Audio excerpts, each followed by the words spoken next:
Hello there friends, a lot of interesting things have happened in the past week. I was away for a while, but I'm back now and I will try to please you with the videos as often as possible. So today on the menu, Valve decided to make us happy all of a sudden and released a huge update. Left hand grip is here as well as Dust 2, VAC seems to be on again and much more. Also a huge interview with Simpl, a lot of reshuffles and team news as well as the scandal with Smooya and Forze. As always, without further ado, let's get straight to it. So my friends, it all started with the developers announcing CL right hand 0 on Twitter. They posted a short video and that was it. And literally in about 20 minutes they dropped an update, and a very large one. And oh yes, finally we got the left hand. The community's prayers have been answered, and now it can be done not only through the console but also simply in the settings. You can assign a key to switch grips to left or right. In general, Valve has finally done what was expected of them, so that's kinda cool. But Gabe wouldn't be Gabe if everything was just so simple. If in CSGO hands changed instantly, like after pressing the key, now it's all done through the swap animation. That is, as if you remove and take out your weapon. I guess it's okay if it works, right? Another important thing is that Overpass was removed and Dust 2 was brought back instead. I'm super happy for Dust, it's one of my favorite maps, but why did they remove Overpass? Like, not Mirage, which has been in the pool for years, not Inferno, which is super buggy, not Vertigo, which is not loved by the community, but Overpass. I mean, really, why? But okay, imagine the faces of Virtus Pro or Complexity players who always pick this map, and now they have to come up with something else. And the strangest thing is that Overpass has been just remade. It was reworked specifically for CS2, like the lighting system and all that. But apparently there are some huge reasons. Maybe it's because no one played it in the major playoffs, or in the matchmaking it's not among the favorites, I don't know. Maybe you can drop your thoughts in the comments below so we can build some conspiracy theories or something. And also Valve added a new icon in your feed when frags are made in jump or in air, whatever it is. You know, so everyone can see now how you're being shot from 60 meters in a jump through smoke with a wall bang to make your life even more miserable. Another interesting and kinda useful addition is how you can now drop weapons to your teammates. Now you don't have to look for it on the ground or flip it between your teammates. You just click drop in the buy menu and it's in your hands. And that's all, be it 2 meters or 10. It works as if you have telekinesis or something. Also in the buy menu you can now see how much money you will have at the end of the round. Finally, now you do not need a separate special accountant who is responsible for calculating your economy. Some good quality of life stuff. Thanks Valve. Also, training nades has become easier. There's a large sight if you hold the grenade in your hand longer. And most importantly, Valve brought back the patrol. Again, no one's seen it yet as it's in closed access of some sort, but the lines of code and the announcement say so. In general, the last week in CS felt a lot better to play. Gabe Follower posted options why one can be banned by the patrol: wall hacking, aimbot, speed hack, and griefing. You know, if anyone decides to ruin your game just because they wanted to. So when it finally comes out, don't forget to do your duty, guys. Also, a couple of days ago, Valve banned 145 people, not thousands, just 145 accounts. Not what we were expecting, but at least something. And just when people started to rejoice that the first bans were finally being issued, suddenly there was a small investigation on Reddit, as always, where it turned out that all this were not cheaters but farmers. Almost all of them were just farming cases AFK. And then it seemed that Valve finally pressed the red button. The other day, for the first time since the announcement of CS2, cheaters started to get banned live. I can watch it again and again. What the fuck? Oh, I'm about to get banned as well.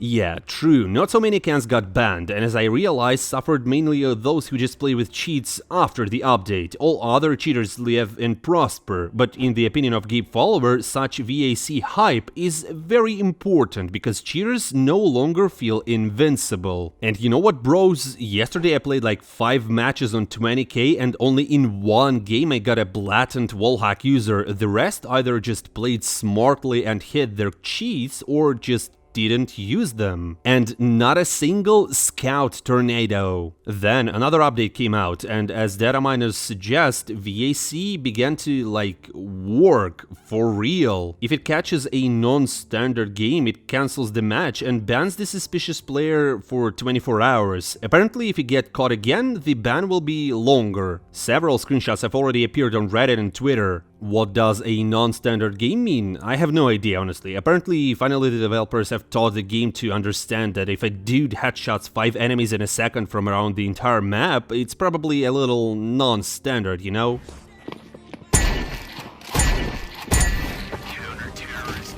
Oh, he cancelled the match. He got banned. And my friends, you know what? At the moment, VAC bans not only cheaters, but also their teammates. And you know what? In my opinion, if you agreed to play with a cheater in a party, you should get banned as well. And the whole top in the premiere mode is made like this, of such boosters, you know? So, like the meme says, you get what you deserve. And now, let's go over the reaction of the community. For example, Nico is satisfied. His 2 life wishes came true, no Overpass and no CZ75. JL likes it too. He says, out of all the maps, Overpass was not it. Happy for Dust 2 though. Elige is tilted AF. He states, worst map pool ever, IMO. And Flom agrees with him in the comments. OC says exactly the same, by the way. Simpl got it short. Screw Overpass. Long live Dust 2. In general, almost all pro players write that Overpass was removed for nothing. Someone is even going to go to Valorant because of this. Hopefully they're just joking. Patsy asks to remove Inferno or Vertigo. Smooya says that removing Overpass was just stupid. Freakazoid asks to remove Mirage or Inferno. While the Ord Guard asks where's Cobblestone, Tuscan or Train.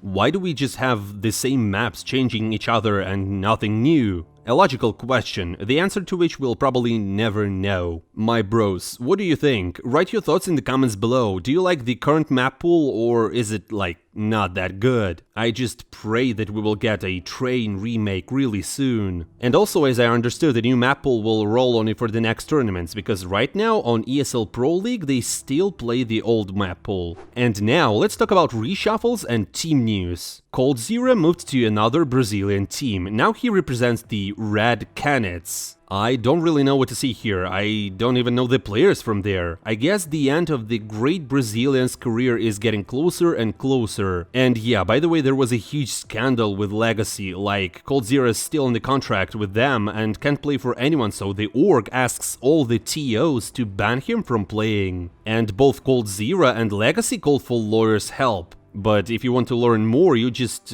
go and read yourself at HLTV, for example, because they did a good recap. Also, someone can drop a TLDR in the comments below. I'll be grateful, you know. Meanwhile, Art, on the other hand, is living his best life after Furia. Also, rumor has it Fluxo is actively interested in him. They also want to sign Taco. So, guys, why coldzera didn't come here? That's a mystery to me. Like, he could have had his own dream team like Fallen. Also, Apex lets Tico go, but that's not all. According to HLTV, they're putting their whole roster up for sale. And that honestly is kinda sad, because without their star JL, who won a major with Navi, and Kixen, who's just doing great in Heroic, they couldn't do anything. There are also changes in TSM, if you remember this org at all. Jax and Poison have left, so it's all about Valde, Zyphon and Joel. The management says that they will unveil the new 5 in the coming months.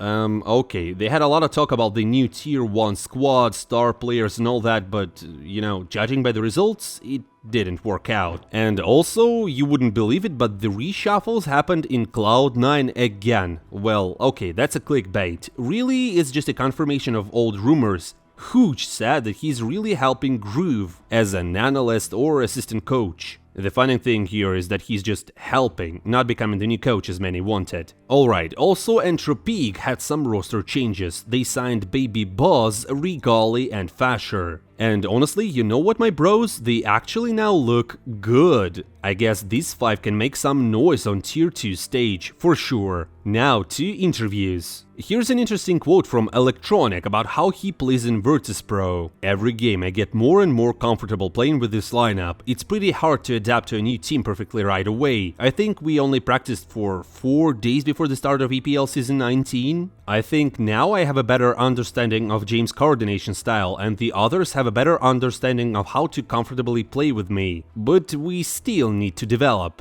I've never seen this mentality on other teams. Even in Navi, when I first came, there wasn't such a strong mentality among the players. And guys, obviously this statement triggered Simpl. Here's what he wrote. Dennis, our willpower was unbeatable and cannot be compared to any team in this world. To which Electronic replied in a friendly way. About psychology, I meant when I only got to Navi it was worse. I never doubted our mentality, Sanya. That's what I mean, good old Electronic and Simpl. A little chat and that's all. No toxicity, nothing. Just 2 legends. And on the other side, there's Jame who says the following about Electronic. We've gotten a huge respected voice that must be taken into account. We're working on this. Electronic remembers things very well. From my experience, such people generally perform extremely well. He has very good memory, he already gives information in our style. In some cases we combined our approaches, so it would be easier for him. Electronic's been calling since the first game, and he's really calling a lot. We try to find some kind of balance. I think you can see how our game has changed to become more chaotic, a lot of highlights. I see a positive trend so far. So, my friends, Electronic just came and conquered, pushing Virtus Pro forward. I don't really know if it's a good thing or not, but they're in the playoffs and they're playing well, so maybe good. But, you know, as always, there's an analyst who thinks it's a risky run for Virtus Pro and it could turn out bad. Here's Kassad saying that Jame can be kicked if they won't perform well. VP, if they don't win an event in the next 3 months,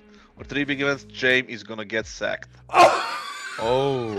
Of all the people! Like, you could have picked so Jame is gonna get sacked, like the guy!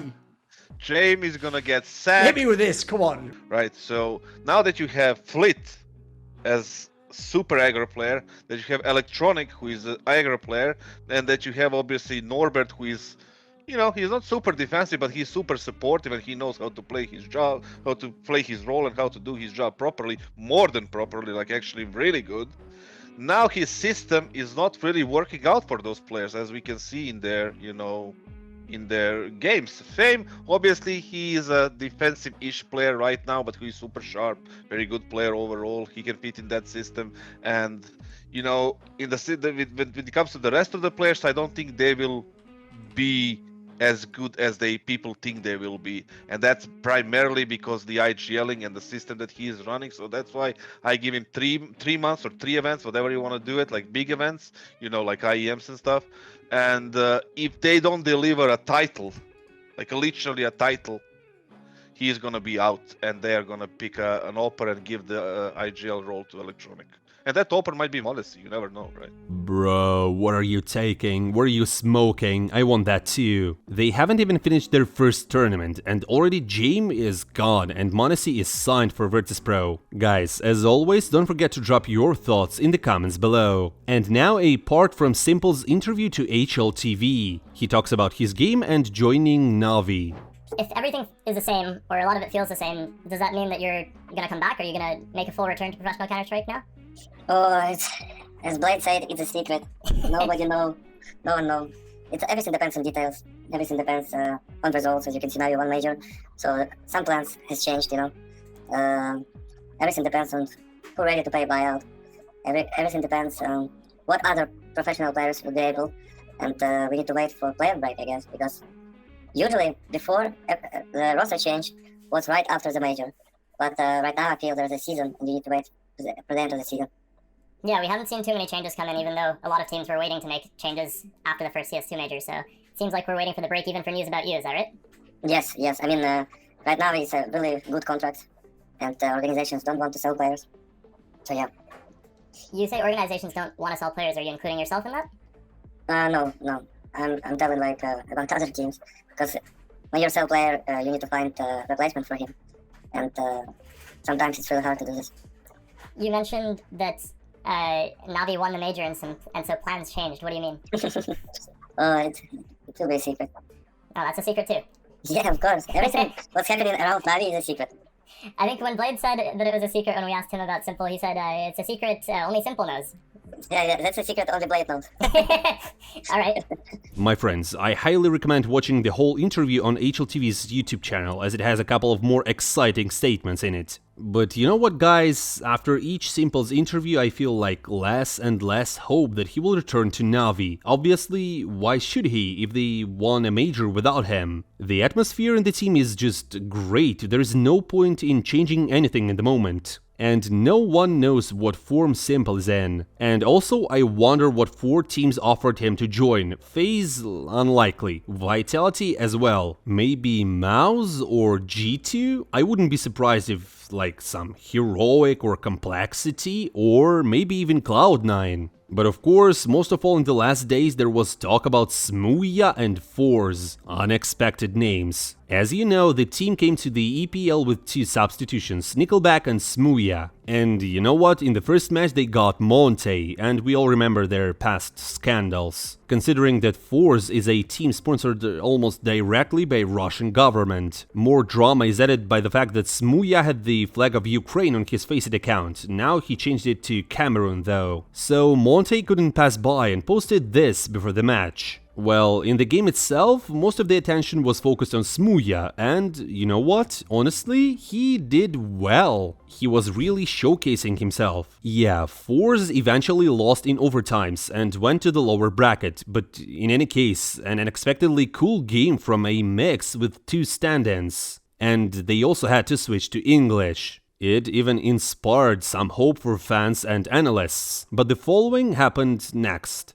Monte drops a post. Beat the gas station in the EPL. Smooya, you deserve a better team in this universe. To which Smooya replied, Slava Ukraini, which means glory to Ukraine. Surely he then deleted it and you won't find it, but trust me, it happened. And further on, it was a complete mess. These teams already had the most conflicting relations on the pro scene, and here Smooya himself happily throws some crap on the fan. A lot of rumors, news, Smooya wrote that there's a crazy situation of some sort going on. People start fighting on social media and all that. According to Harumi's insight, Smooya was just immediately kicked after such tweets. And the next matches will be played with the team's coach instead. Even his best friend wrote that only Smooya could have been kicked for just one tweet. And like, looking back at his career, the Brit has been kicked out of every possible roster, like for talking too much, for not wanting to train, for having a too active personal life, even for yelling during games. And now for tweeting. But then, suddenly, right before the game, Harumi writes that Smooya will return to Forze. How did they solve it? And here's the possible answer. Smooya just deleted the tweets. And he also put on Forze's kit that he refused to wear before and wrote a big tweet apologizing. Some individuals may have misinterpreted my playful response to a tweet by Monte as an aggressive gesture against Forze. However, that was not my intention. I am a dedicated stand-in of the team and I strive to contribute towards our success here in Malta. I have never tried to play poorly on purpose and I have always done my best to win and will continue to do so in the future. I acknowledge that my response was in poor taste. I am still learning the nuances and implications of certain expressions and I never intended to cause any conflict or offense. I hold great respect for Forze and their fans. I do not discriminate against people based on their nationality or skin color. If my recent posts have inadvertently offended anyone, then I sincerely apologize. Well, okay, I guess? I mean, you've probably already seen a lot of funny stuff on Twitter or whatever about this whole situation, so I don't really know what to say. Apparently, Forze just realized that with the coach they obviously won't go far, while with Smooya they almost beat Monte. As a result, he's just now a part of the team. All his tweets deleted and he apologized, so everyone's okay with that. And you know what? Next, he just beat Furia without a chance.